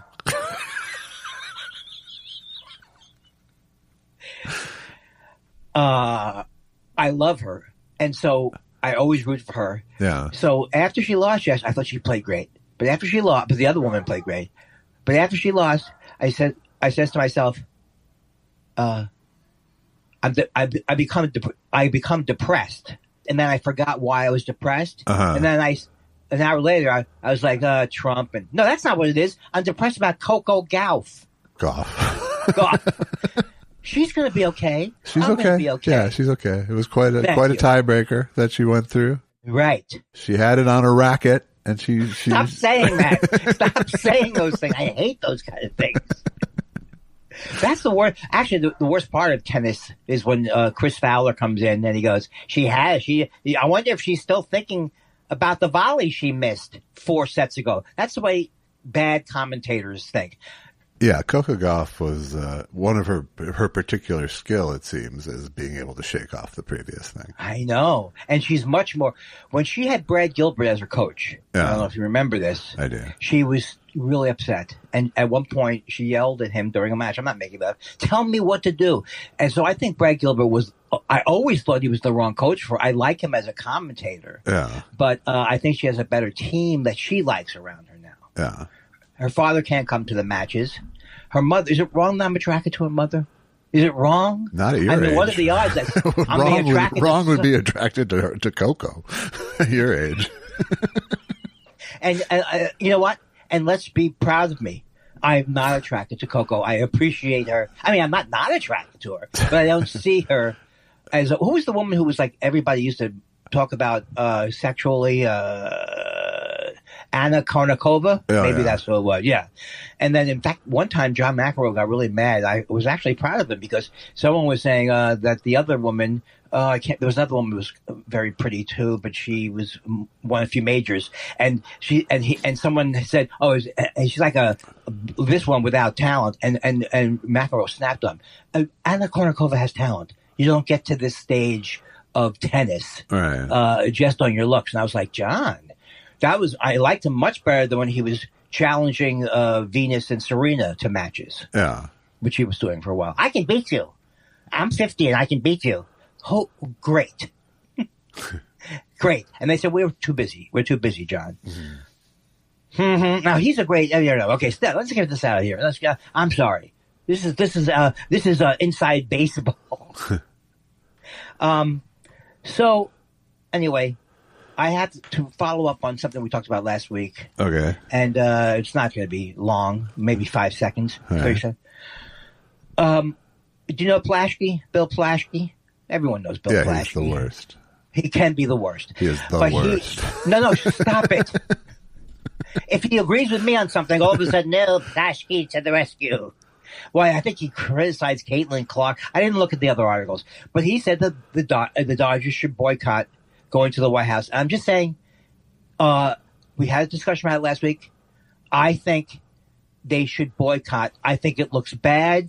I know there are tons of people who are fans of Dave Roberts. It's not going to affect their bottom line, right, but it's going to affect Dodger fans who care. Look, it took me a couple of weeks to get over Keith Hernandez going on Tucker Carlson and saying, I'm a big fan of yours. It just does affect your feelings. I don't understand how anybody paid like a Nick or anybody paid like a Dodger would have to be so scared of their owner that they say they're not going. They could tell Dolan, stick it up your ass. Yeah. That's what they should do. If not them, who? Who's in a position of power and celebrity to do that? All right. I think you're right. I've come more to your side than I was on even with the Knicks before. Thank you, ladies and gentlemen. Write that down. Now, here's the problem. When I'm right, I often celebrate in a horrible way for the next 10 minutes. Yeah, this is why I rarely give it up for you. But in this case, especially the Dodgers, even more so than the Knicks. I only say that because the Knicks at least have already established this Trump and Dolan friendship and all that. Right. But as a symbol of Los Angeles, a city that Trump has specifically attacked physically, verbally, financially, has attacked in every way. Right. For a symbol of our city to go embrace him is it's sad to me. It's depressing. Nonetheless, Bill Plaschke is the biggest fucking hack in sports. I know, but I don't remember how bad he is because I don't read terrestrial. He is the most reactionary bullshit. I know. Has he ever been progressive or anything, or is it always? I don't know about his politics. Care. I'm literally just talking about his sports takes. Okay, what I'm telling you is that when I first moved to L.A. and all through the '80s, I could get as mad at columnists as I could get at talk radio later on. Wow! So I do remember. I do remember not liking a lot of people, and I don't remember it was Plaschke. Well, I got so much into hating Jim Rome, I went audio with it. Yeah. But no, it's terrible, and they're just like horrible reviews. But someone pointed out when I posted this that like when they showed a picture of them at the White House, which I guess they were at earlier this year or something like that, or who were the Dodgers to celebrate the Dodgers 2025. No, Dodgers. I thought they had No, this is for last year's. Okay, before last year. And they show in their office there, Dave Roberts is happy. Okay, maybe he doesn't care about politics. Maybe he's just trying to be nice in this. But there's other Dodger bigwigs who look thrilled about the situation. Yeah. So that's the part that just, you didn't see Magic Johnson there. That's the part that just drives, I guess owners wouldn't go to a thing like that anyway. But, well, yeah, they would. He's an owner, right? He's a Dodgers owner, not a majority owner, but right. So anyway, I'm boycotting. I don't know what I'm doing. I'm done. I make a point. I'm done, and then I think, okay, well, that's the show. Why don't you boycott outrage for a day? Or as Susan would say to me, the two best impressions that Susan has of me are blah blah blah blah blah. I'm funny. That's the one. That's one. Okay. Blah, blah, blah, blah, blah. I'm funny. And the other one is in the middle of me raving or ranting about... This is why I'm not an astronaut. No, that there's been community outrage against. But when she says, in the middle of me ranting about Spectrum, say a couple of years ago, stop hating everything. Stop. You can say that. That's what I've been saying in 9,000 different ways. I'm attracted to her. I'm not attracted to you. Understood. And I'm just glad that someone is distilling it. Hating everything. Stop. Hey, and you realize that now that I only have Spectrum for the $60 a month to hook up. I don't complain as much. She's complaining more because the picture's unstable. She thinks Spectrum's giving us a raw deal because they just suck. Well, it sounds like he bought bottom rung Spectrum too. Well, I'm not buying it. The guy said, "Do you want good speed? Do you want good speed on an upload and download?" What do you mean good speed? Well, anybody, we can hook you up for Right. yeah. I can hook you up with a 56K modem. The speed that won't remind you of the phrase "You've got mail." Oh my God, those weren't the days. Those weren't the days. And I know that you probably had. I collected many CDs, thinking that because you downloaded it off a CD at one point. Yeah, With AOL. that was part and of I their, used to, their blitz was to mail everybody in America free software. yeah, and then you get something and you go free CD. We don't have to pay for it, but it did wear off. I still have an AOL mail account, but I don't check it. Yeah, same. Isn't that a great story? Same here. You do too? Yeah. He said, "Here's are you Andy Kindler? Cool. Andy Kindler, first time on the internet. ... at AOL. Andy the comic. Andy K. Funny Andy. Funny Andy at AOL." You know, there's a couple of streets down from you is my favorite license plate. It's I won't say too funny or something like that. So funny. I always went, who is that? Is that Jason? No, I can't think of his name. It's a person that I make fun of with Todd Glass. I can't think of his name. Jason somebody. You know how you make fun of people Sure, who are, yeah. in the back. Stop hating everything. But he'll say, Todd will send me his stuff, and then if I don't react, then Todd gets angry. But he'll send me stuff where the guy's like, "Hey, it's Jason. I'm going to be in Palm Desert this weekend at Kugelgans Cleekly. Come on out there. This is what we should be doing, except you don't have any gigs, and I am still stalling. But this is what we should be doing." I'll be at Acme Comedy Club in September. Fucker. You know what? Fucker. How much you don't have for- any gigs. Fuck you. When are you I gonna have start, a gig. When are you going to start going to? Oh, Daniel, are you telling me that you don't want me to go to clubs with me though, right? You're not that. Not with desperate. you, no. How are you going to work out your stuff? In my head. Like I usually do. Maybe I'll do a set. I don't know. You want to take me somewhere? Yeah, if you want to go, I would love to take you somewhere. And then I say, and I want to introduce you. Now, everybody, please. Josh is going to Minneapolis, and I would like everybody, please, to give him. The worst thing is if set any order. Please, people, whether it's warming up This is guy. important. I was just realizing I was sitting here preparing checks to deposit, and just the fucking weirdness of my career is there's a check here for a movie I directed. There's a check here for a movie I played bass in. There's a check here for a TV show I wrote, and there's a check here for a voiceover job. It just came out of nowhere, or they came. No, it's just regular. And what's the total on those? Less than $1,000 for all four. I thought it'd be and less. the bass playing was the most profitable of them all on this batch. Man, oh my God! But you still, you know what? I was surprised. And I'm sure people will love to hear this. I still get money from Raymond. I still get money. I mean, I don't know how much. Why it is. wouldn't you? Well, because it's ridiculous. I actually called the union. I said, it's ridiculous at this point. I wanted some of the money to be saved for some of the new people coming in. Because I'm all about something. Right. I'm all about, what? Lower the ladder for people. Lower the ladder. Sounds terrible. Hey, Norton, you got to be nice to the people on the way up because you're going to meet them on the way down. Now, when he said that on the honeymooners, he probably wasn't the first person to say that. But he might have been. Who knows? It's the type First of thing I guy to think say about. it on TV, probably.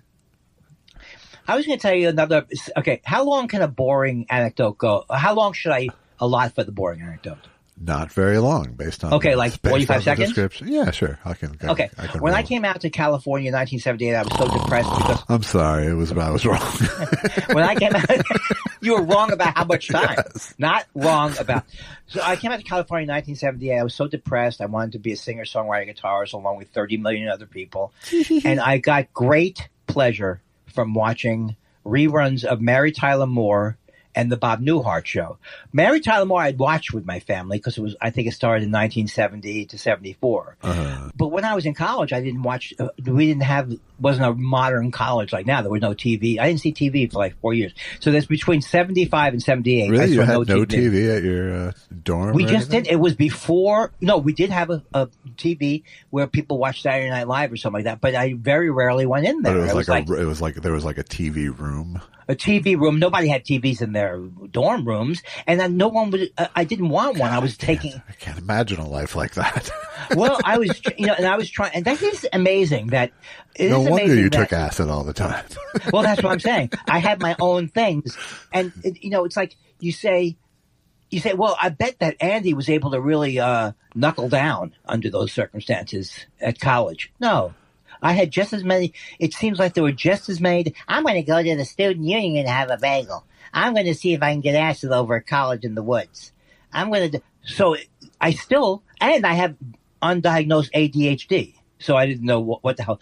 So you would think I would have learned more, but I didn't necessarily learn more. But I watched no Newhart, really, not much Newhart till I got out here. Right. And it was like a revelation. Yeah. And I don't remember where every one of the three what did they play in back? Oh, they had cable in 78 or 80 or something. You did early. I'm sure. No, you didn't. But they had they had local channels too that played reruns of things.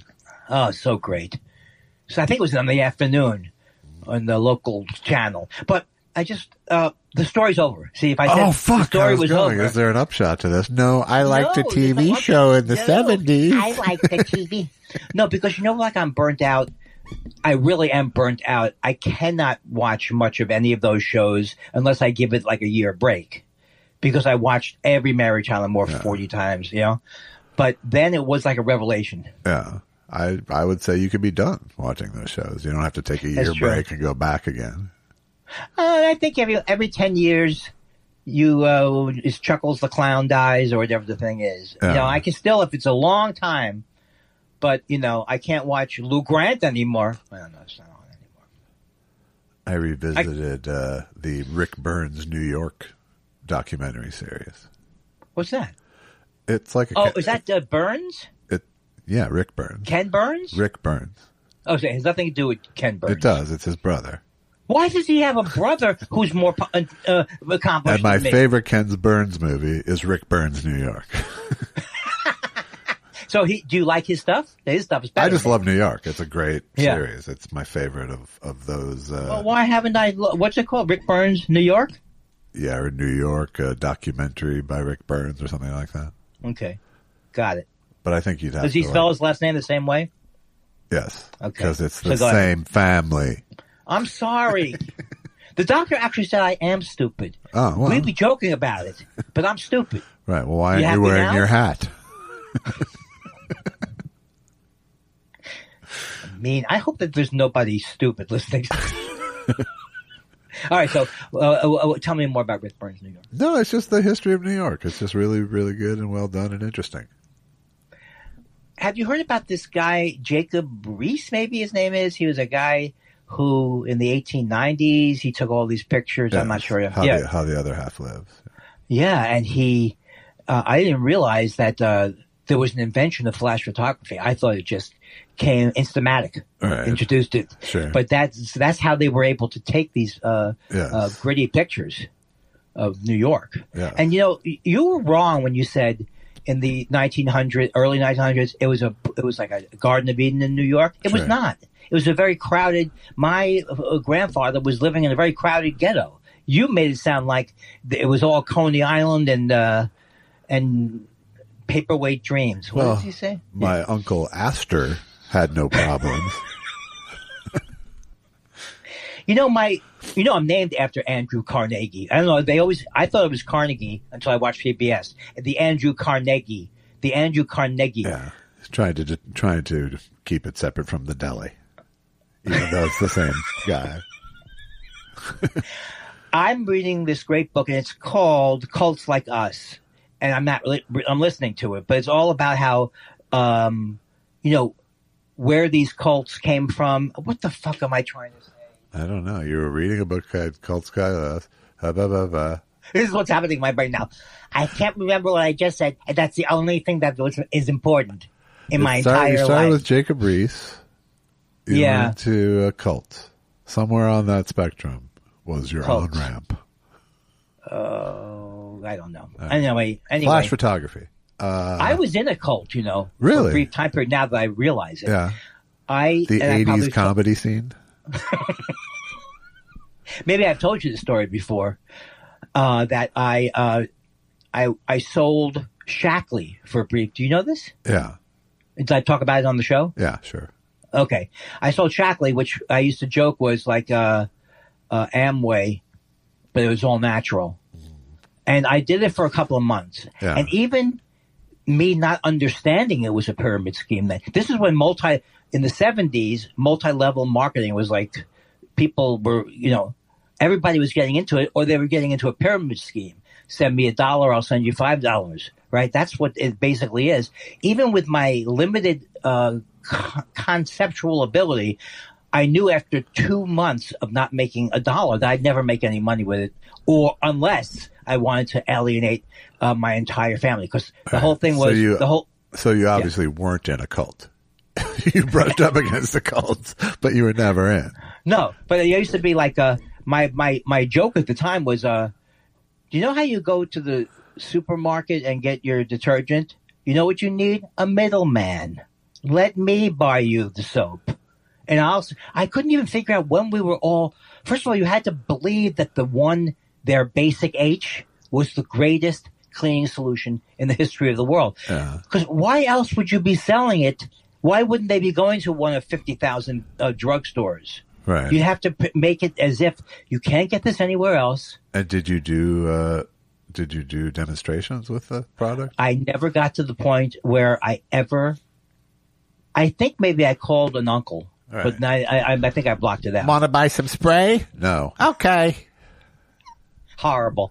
But I didn't know that I'd been so many years of sales, which now I look back at and say that probably was good for me. But at the time, it was horrible. Yeah. Type life books on the phone. You could never do sales, right? I could never do sales. Why did I do it? That's the thing I don't understand. Because it was easy access employment. Oh, that's right. It was what? Easy access employment. That's right, because it was like 28 hours a week. Hi, I'm calling about the job. You're hired.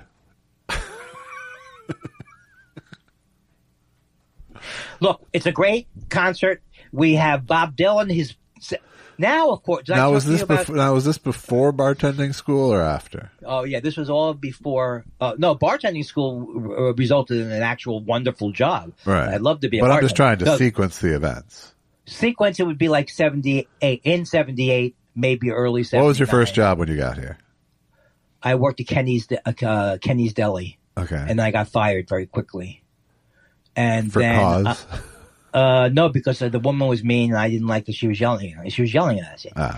Get over here! Imagine a woman yelling at a waiter in a deli. But like, get over here! You take that there. I said, you don't have to yell at it. Yeah, I do. Yeah. And she goes, look, you're not. This is why it's so funny that I would say that. You're not like smarter than me. Why would I say that to somebody if I didn't think I was stupid? I said, no. I said you're not better than me. That's what I said. Oh, okay. You're not better than me. And she goes, I'm not better. I'm smarter. That's what she said to me. Which stuck with me. Sure, clearly. I'm not better. And she had hair that was colored, but not like a punk rocker. She had hair. Sure, the true blue hair. The true blue hair of legend. So I worked there, and then very quickly I got you got fired. Time Life books on the phone. Did you get fired before you got a chance to go, is anything okay? Well, I didn't realize I'd be back in that business later and love it. I also delivered the Los Angeles Times. You know this, right? I delivered the Los Angeles paper boy now. Oh, I delivered the Los Angeles Times by car. By car. Sure. And I know that I've told you these stories. I got cockroaches in my car. I put off a bug bomb in there for the cockroaches, forgetting that I'm going to be back in the car in 5 hours to deliver the papers. Now I'm in my Ford Country Squire wagon with the windows down. Thank God the window is blown out of the back. Windows blown. And I'm going, Then This was the worst thing that happened. I went like this, and I hit the old style door locks that used to stand up from the door. With your elbow? Yeah. Okay. I hit it, and the funny bone, I'm crying, liquid against the windshield. I'm crying in the middle of at 4 o'clock in the morning, and it takes me about 15 minutes to recover. 2 blocks later.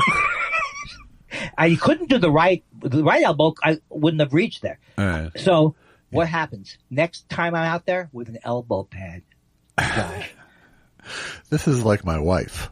What do you mean? Something happens, therefore it's going to happen every time, every single time, and I must prepare for it. Well, this was good because I did hit my elbow. I did hit my funny bone. You are an idiot. And I thought I told you the story because I'll never forget the guy's name. Is such a wonderful name. I think his name. I can't believe you didn't tell me the story of the time you hit your funny bone in the 70s. I don't even get that. Why did you get that, Mr. Uncanny I'm saying Valley? because it's a tiny, tiny thing that happened 50 years ago, and you're telling me a story about it. It lives large. I stubbed my toe in 1981.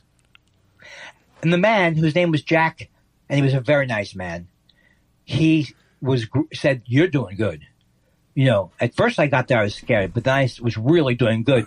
And he saw me as taking over his job. And, you know, now that I read a lot. Which job is this? I'm sorry, I lost the This thread. is like being in charge of other people delivering the mail. Oh, I didn't realize that this is job. I didn't realize that this was also during a time period where people were transitioning out of kids doing this kind of job because sometimes they got abused on the thing. And I read this article about it, and so I was like in the transition period where people with cars were doing it, right? And so I where told being him a paper boy was a career. Was a career, and he said, and he was so nice, and he said, "Oh, I like how you're doing," and then I lied to him when I quit. I said I had I was going back to do a Broadway play. Wow. In New York. Yeah. So thank God there was no internet back then, huh? How old was I then? I don't know. Too old to lie about a Broadway role, but. Right. How about the fact that a friend of my girlfriend's up in Woodstock, New York, gave me a phony recommendation for the bar I never worked at when I went for Denny's after the American bartending school. Uh-huh. So he was my fake contact. Reference. I had worked for him, right? Uh-huh. So the guy calls this thing and he tells me later, yeah, the guy says, you got to keep he's great, but you got to keep an eye on him. That's what the guy said. That's hilarious. As a joke. He said it as a joke, as if to, what he was saying was like, so the guy would really know I knew you or something like that. Right. How's that helping me? He's great, but you got to keep an eye on him. Who's going to hire someone you have to keep an eye on? Denny's. But barely got in. Barely got in. Sure you did. No, I don't think you realize that. I thought it'd be easy to get waiter jobs, and it wasn't. It wasn't so easy. Everybody who wanted to be in shoe business wanted to be a waiter. Right. So when I did get the job at Barnaby's restaurant in Manhattan Beach, it was wonderful. Yeah. I loved it so much. How I really long? loved that How job. long? I told you that, right? How long? 84 through 86. Oh, wow. Or 84 through at least 2 years. Or 85 through 86. I loved it. I really did love it. It's almost like you can see why people want to write a sitcom about a restaurant. Yeah. Only because you think that the camaraderie is going to translate to the screen. And it's not necessarily going to. But there is that incredible camaraderie. And, you know, like the people who worked there, I just loved it. And I used to get caught in the walk-in every couple of weeks eating large shrimp. It was the one rule that you weren't allowed to eat the food. Yeah. And I got in trouble. I'd be like, small again, but I got a huge shrimp in my mouth. I love that. I love that job. Yeah. I used to be okay. I'm out of it now. I'm very sorry about how long I went on, but I want to thank you for being with me during it. It was great. I really liked I hit my elbow that time. Boing. How many? Okay, let me tell you this. I will never forget. I have only one time gotten the air knocked out of me to this degree. Yeah. When I went over the horse who stopped because they didn't adjust the stirrups correctly. I fell right on my stomach, and I thought I was dead. I don't know. Have you knocked the air out of yourself? I have, yes. Not recently though, right? It's been a while. But it's happened many times in my life. And I want to thank the guy who was the counselor because he wasn't like me. He did not panic. He was very calm. Yeah. And don't worry. And then I was able to breathe again. What's happening when that happens? Is your lungs collapsing? I think it's literally all of the air leaving your lungs at once because of a forced compression. You know, sometimes you give up something. I didn't give up after that. I gave up after I fell on the trail. Sometimes you give up something and you were right. Yeah. You know, where was I going with it? I was going to jumping or something? No. Yeah, I mean, you're already blaming people for they did the stirrups wrong. You know? I realized as I was saying that that's what it sounded like. But it's not so much that they did the stirrups wrong. I should have said something. It's English saddle. Yeah. I should have said they're not supposed to be when it's English saddle, the stirrups go higher because you're doing one of these things, right. posting, and you're doing that. It's bouncy. So it was my. I also had a one-eyed horse. I loved to ride because he would be slow and nice. Chief, his name was. Because back in those days, good at the right turns. Yeah. Back in those days, you could use any Native American thing and take it for a baseball team. Sure. Or where the ho team, where the hey, yay, yay, yay, hoy, where the Hayakawas. Nobody thought twice about it, except for the dwindling amount of Native Americans. I've met more than one horse named Geronimo before. And you know what? Nobody names their pet Custer, right? No one does. It's true. No one does. So you tell me who the bad guy was. I know you say might John see Wayne. A little poodle named Custard. I like that. You know, the only thing I don't like is how much joy that you took in that. I didn't take joy. You were like I took seriously the responsibility of delivering a line. That's all I did. Sorry. I apologize on behalf of me and all the people that you think have ruined your life. I watched a Tom Hanks double feature on TCM last night. It's his 70th birthday yesterday. Wow. His 70th birthday? Yeah. He's the same age as me. Uh-huh. I knew you'd think that. I think it's the same year. It has to do with me. I watched Philadelphia for the first time in many years. And I don't think I've ever seen that one. Oh, really? Is it good? It's uneven in that it's like a courtroom trial movie about an AIDS patient who was unjustly fired from his law firm, discriminatory firing because he was gay and had AIDS. And it was, I think, 1993. So, I mean, it was very clear. And they were talking, and Ben Mankiewicz was talking about Tom Hanks saying how he really wanted to put a human face on an AIDS patient, and right. And so, the human side of the movie is beautiful, like the loving family he has around them. And there's, I don't want to ruin it, but since you haven't seen it in 30 some years, there's a death scene at the end, and it's really beautiful the way it's done. Hanks is the lawyer. Hanks is the protagonist with AIDS. And who's the person who died? Oh, he's the person who died? He's the person who died. Oh, I get it. Okay. I thought there was a lawyer. Denzel Washington is his lawyer.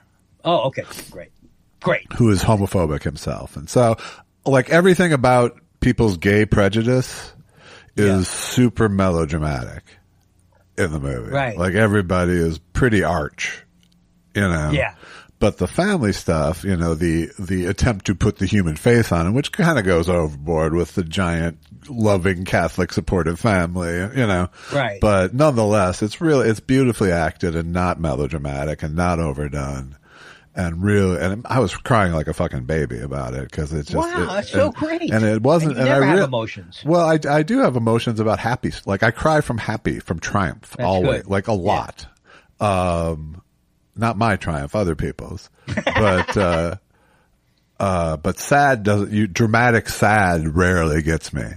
But I was realizing that what I was crying about was how I feel about people's death a lot, which is as tragic as the situation can be, there's always some beauty there to be had in the way that people bring their best selves and people bring love and tenderness to the situation. And I've always believed that if you can get through the horror of the situation, there's beauty to be found and seen there. Amen. And that was the part that was so beautifully and understatedly done in Philadelphia. And there was also sort of an extra thing of seeing Lawrence Rentz, who played one of the jurors, who died of AIDS. Oh, wow. That's in so great. 1997, 98-ish. Oh, cool. You did a thing with him, didn't you? Yes, I did a thing with Lawrence Rentz. Or TV Wheel. TV Wheel. So yeah, so it was, I had forgotten how sort of arch the villain, quote unquote villains were in the movie, but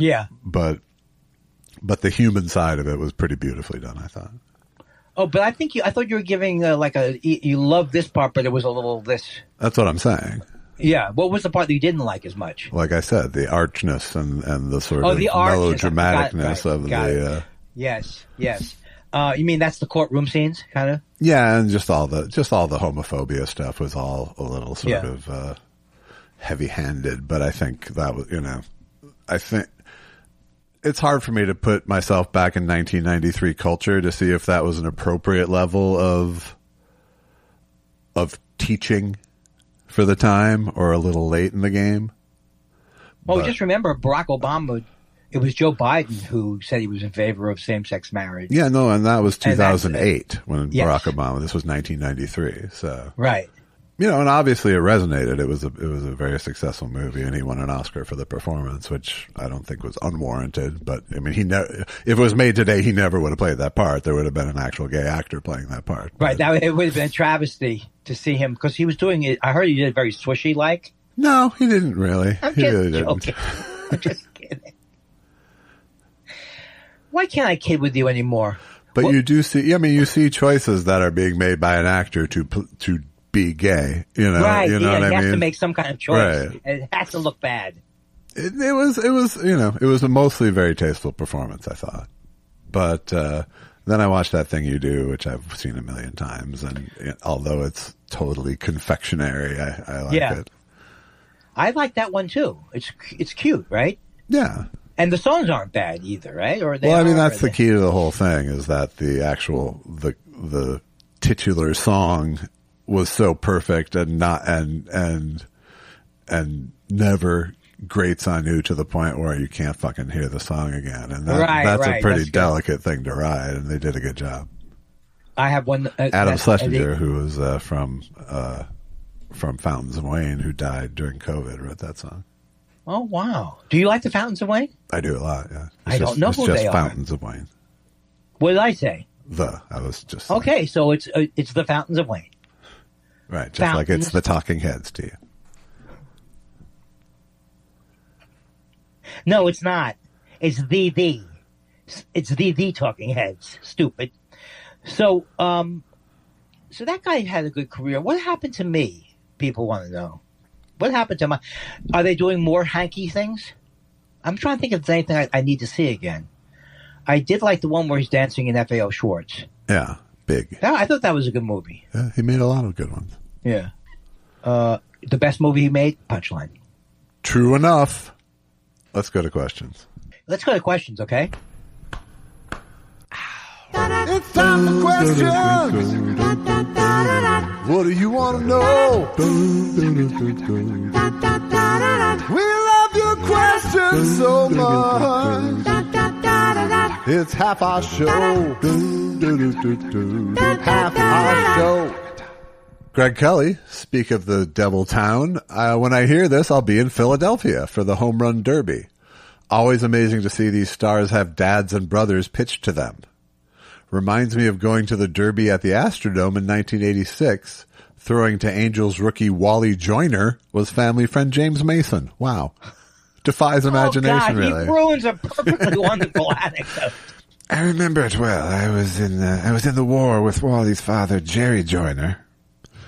And they asked me, and I remember it clearly because it was my first pitching appearance after my death. So it's very stark in my memory. Is it true that you wore an ass? I believe Wally came in third that year. I didn't know you had a punchline for the bit. I didn't. Now, this Derby is supposed to be fun to watch. I was wondering if Alonso's going to be in it. He wasn't in it last year. I was wondering if he's going to rejoin again. Huh. Have you ever watched them? I have many times, yeah. But it's not like must-see. It's not a highlight for me. Well, I prefer the 60s black and white home run derby TV series more. Oh, my God. I remember that, I think. And did they soft pitch them, too? Well, or is it not soft pitching? They were batting practice balls. Batting practice, yeah. I think Willie Mays was in one of those. I'm sure. All right. He was in also a million sitcoms, as we know. He did. He did a lot of cameos. That's cool. Seth Dick III says, Andy, when are you going to start doing tick-tick videos? Now that you've discovered YouTube, let's see you in the medium you were born for. Josh, Mama Dick III says, yo, sup. Yo, sup. Oh, wow. She has a little thing for me. Mama Dick III has a little something for me. That makes me sick. It makes me sick. I don't think I can safely say I will never be on TikTok because it's like I have enough trouble with Instagram. Yeah. You know, why would I go into more moving images? Fair enough. I won't encourage it. The union rep says, hi guys. Andy, you made us at Amazon warehouse in Staten Island elated with our congratulations cameo after we won our union election. I doubt all the customers are this fun, but have you gotten to do any other semi-historical cameos? Have a good weekend. Wow. And now this is the type of thing I like to hear. I usually get positive feedback. Yeah. Well, who's the guy who left me? Shake it off and do it again, stupid. Stop half-assing it. This is cameo. You're in the bigs. It's sad. There's no crying in cameo. What was I, 59 at the time? It is sad how easy it is to get me wound up, as Delicious Mick has done over and over again. Or Jake Hogan knows well. Hey guys, says Dan Marsh. What memento from your career is the most important to you?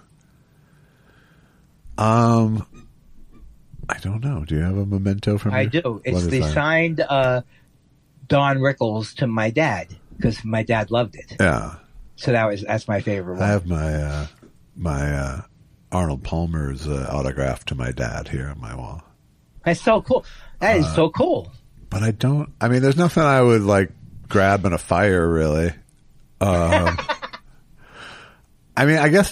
me, it's like the memento is the project, you know, my memento from making a documentary is the documentary, you know? Yeah. I used to save everything. I saved everything. Although Hodgson is sending me a Tom Servo robot in the mail as we speak. So. Well, that's good. Okay. Well, he makes them? It was from the production. I think that's cool. By the end, he wasn't making them. But you shouldn't say this because you could get in big trouble with the original guy. He is the original guy. Oh, okay. Good.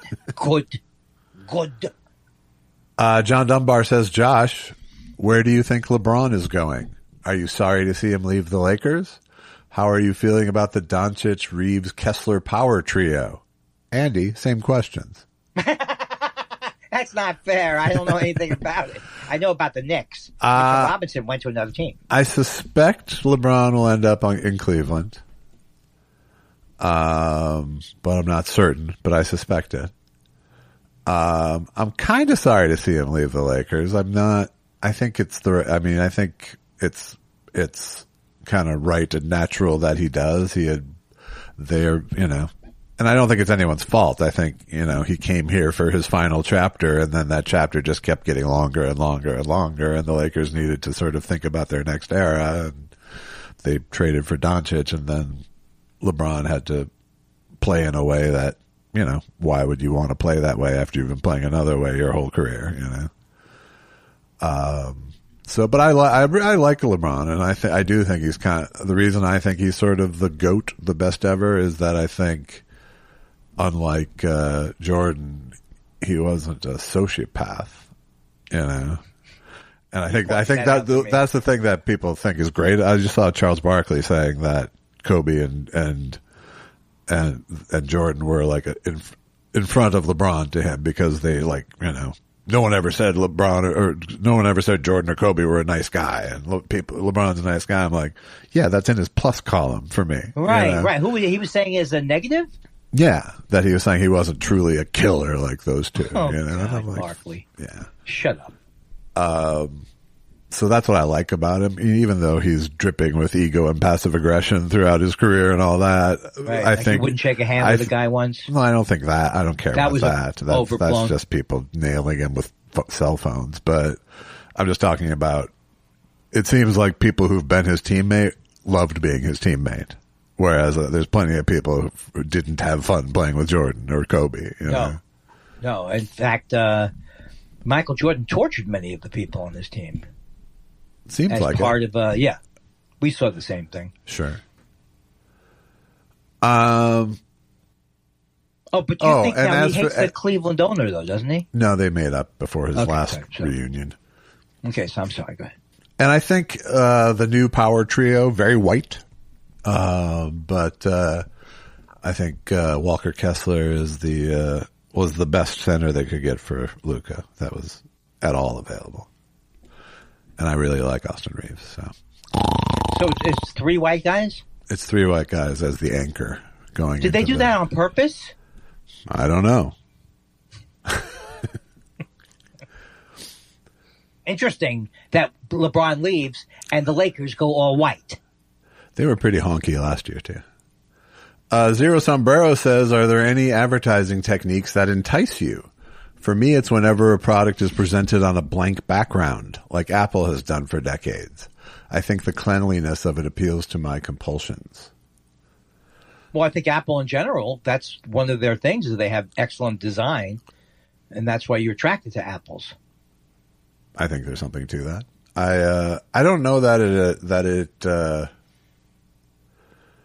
I mean, I think I'm aesthetically pleased by that, but I don't know that it entices me to buy it. To buy something, yeah.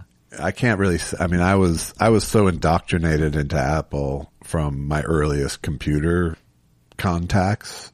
You know, there were Apple IIs in my elementary school classroom, and at first there was a terminal, but then we got it like an Apple II, and then Macintoshes came when I was in high school, and so I've always been on the Mac track. Right. And most of the jobs I worked at were all Mac based. So most show busy places are Mac based. But I'm sure there is. It's probably like the thing that the advertising technique that attracts me is probably like a cheese pull or something like that. I always thought that a comedy would get me going, but it doesn't. I don't get Mint Mobile. Well, I don't like those commercials, but I don't always buy something because I like the commercial. Yeah. Never do I do it, in fact. I was also raised by a woman in advertising, and so there was constant dissection of commercials that were on TV. Did your mom have a good eye, or you had the eye more? No, both my mom and dad were tremendous critical thinkers, let's say. That's good. Dan Marr says sometimes people get a nickname that's the opposite of a prominent trait, like calling a big guy tiny. What would your ironic nickname be? Smarty. Einstein. Hey, Einstein. Hi. Oh, that's very cute. You'll never be Einstein. Neither will I be. Enjoy your food. What might mine be? Uncle Fuzzy? I don't know. No, you would be Small Dick. Thank you.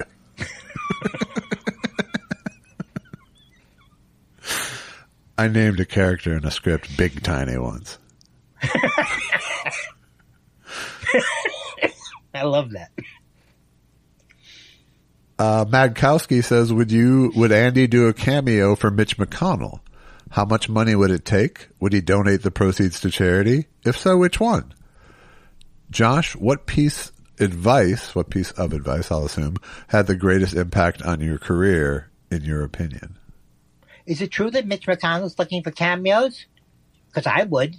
And I've always said to myself, if someone comes in like the napalm company is meeting. They want me to do a promotional. I've always said I wouldn't do things like that if a Republican wants. So I do think I have standards.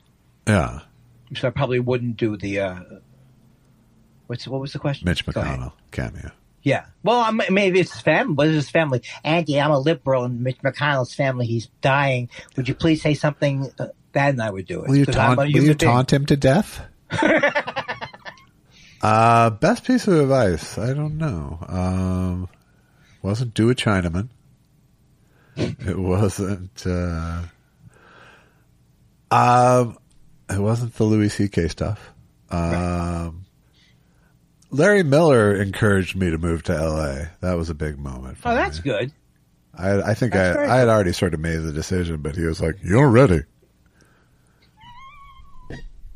There are 5 stages of you moving to LA. Yes.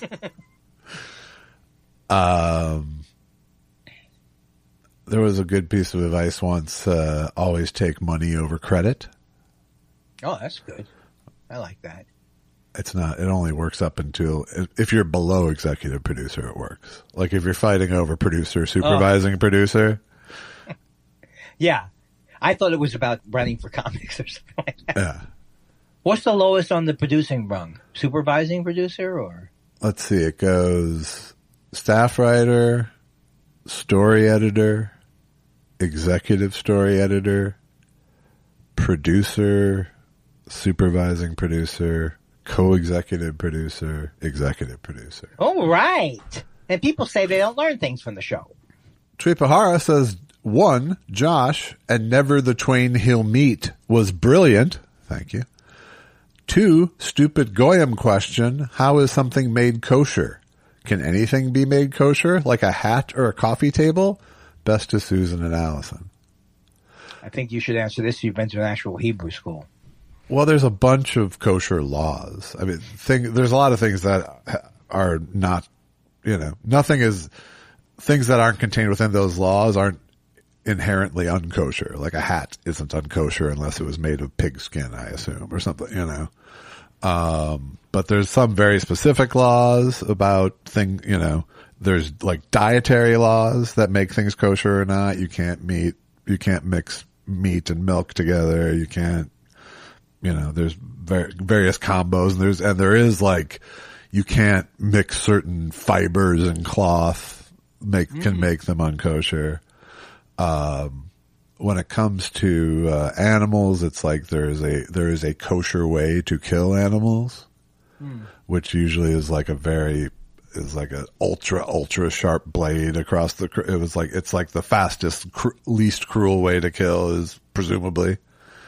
And there's incredible focus on making sure that knife blade doesn't have any nicks or anything that will make it. Oh wow! Well, there is something about being humane a little bit there. There is, and and even the milk and meat thing is meant to be a measure of humanity by not boiling the baby in his mother's milk. Kind of is the symbol which I liked as a kid. Sure, who doesn't like a chunk of hot, steamy milk soup, beef, babies? And then there's a rabbinical overseer, blesser of things as well, but I don't know how it all works. But you can't take an unkosher thing and make it kosher. Right. Is I guess the answer. Yeah, like you can't take. There's no magic spell to place on something to make it kosher. It has to be kosher inherently.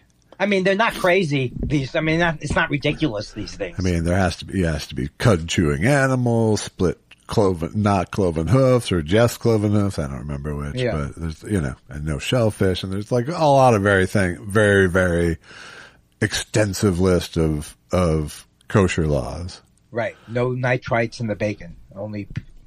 Exactly. You son of a bitch. Why? Why is that so bad? Pickles says, I think the idea of fake it till you make it is horse hockey, as Sherm Potter would say. Lie your way out of any situation until you can tell the truth? Not me, Pally. Do you agree? Well, you're asking Andy. Who's known to lie his way out of situations. Oh, no, I lied, but I lied to protect myself as a kid, not as an adult. I don't know what I'm saying. You're lying right now. You're doing it now. I'm lying right now. I sound like Dustin Hoffman. Who's to say a man can't be a decent parent just because he's a man? I'm Kramer. This is me doing impressions. Do Dustin Hoffman, Kramer versus Kramer. I'm Kramer versus Kramer. No, you do it this way. Hey, Andy, do your Kramer impression. I'm Kramer. No. What were you going to do? I said, do your Kramer impression. You go, who says a man can't be a parent just because he's a man? Not that Kramer, you.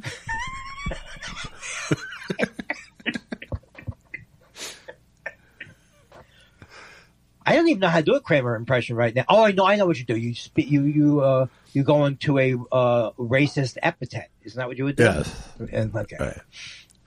He hasn't done a lot since those days. That hurt him. It really did hurt him. Again, no two ways about it. The fact that he got mad at the Laugh Factory, his bad. Besides the racism. Dan Wade, what? Says, hey, I just watched a movie called True Romance. Ever heard of it?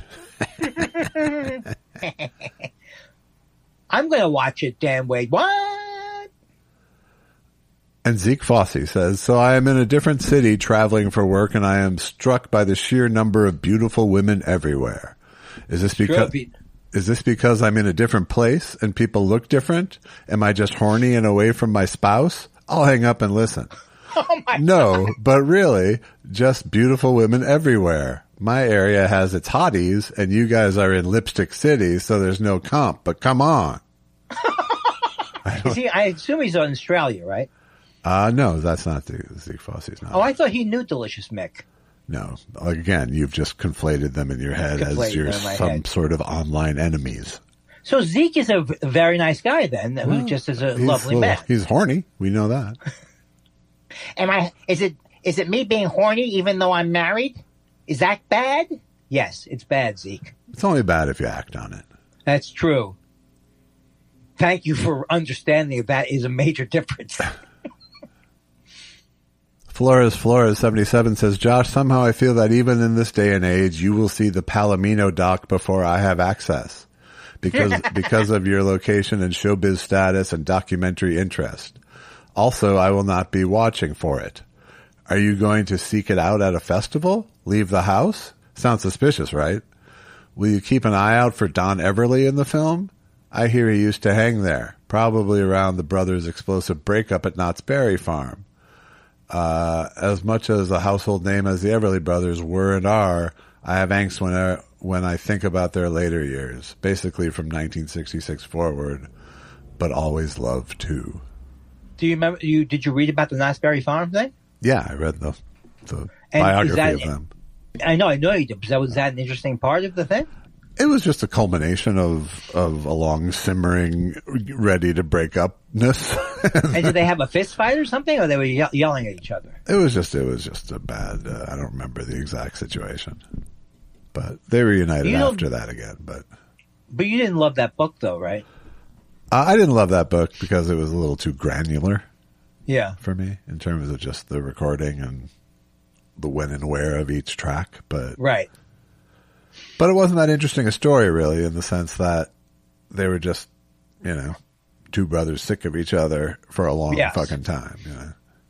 All right, well, that's our show. If you'd like to support this thing we do, go to buymeacoffee.com/thoughtspiral. And would you please, not just hang up on me, could you also cure my back problems at the same time? I'd be like that, and I'm ready to go. Yeah, I'm going to tell you exactly what's happening at Wimbledon right now. Couple golf.